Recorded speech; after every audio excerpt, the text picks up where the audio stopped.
you guys think this shit ever gets boring for Scheffler? Like, he's just clocking in, clocking out every week. Big ass paycheck, big ass trophy.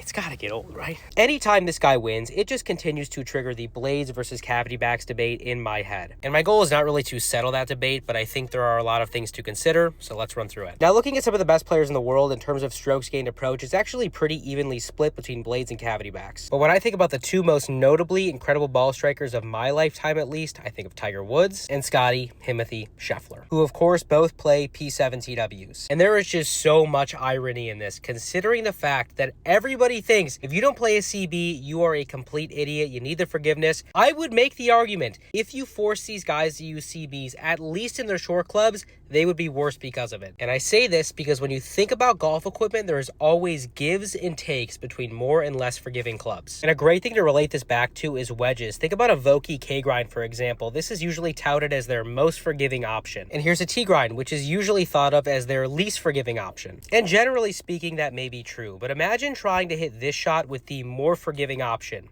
You would be fucked. So ask yourself, when you are able to use your skill as an advantage, does that K-Grind now become more forgiving or less? I would say less. And that is what makes Scotty and Tiger so elite. It is their immense control over shaft lean and low point, therefore strike location, launch spin, ball speed, carry curve, all of the above. Therefore, it actually makes the blade the most forgiving option for them. And when you think about forgiveness between blades and cavity backs, usually it boils down to two things. The first being sole design, that's a P7CB, that's a P770. And both of these are designed to make it harder to get into the ground and easier to get out of the ground than something like a P7TW. And because of that design, it actually takes the manipulation of strike height advantage away from guys who are using it against the field. But if you can use the skill of manipulation to your advantage against the field, I really think it's more unforgiving to not play the 7TW. And another design element that would theoretically make this more unforgiving than other clubs on the market is the fact that they position so much mass right in the middle of the club head. I once again think this makes it more forgiving for somebody at that level because they never have to guess where the middle of the face is. They are always getting immediate feedback. And think about it, if you always know where the middle of the face is, you can very easily change strike to manipulate ball speed and also launch direction. Whereas when you get to a CB, usually they're trying to pull a lot of the weight out of the middle and position it in the perimeter. And that is supposed to make it more forgiving. But I think when you're training as consistently and hard as they are, having that much control, knowing where the middle of the face is, gives them so much face angle awareness, and it shows in the results. They simply hit shots that other guys cannot hit. So if you took that away, I think it would be a lot harder to become the players that they've become. Obviously, they're the best in the world, but at the same time, there's a lot of people who are not at the highest level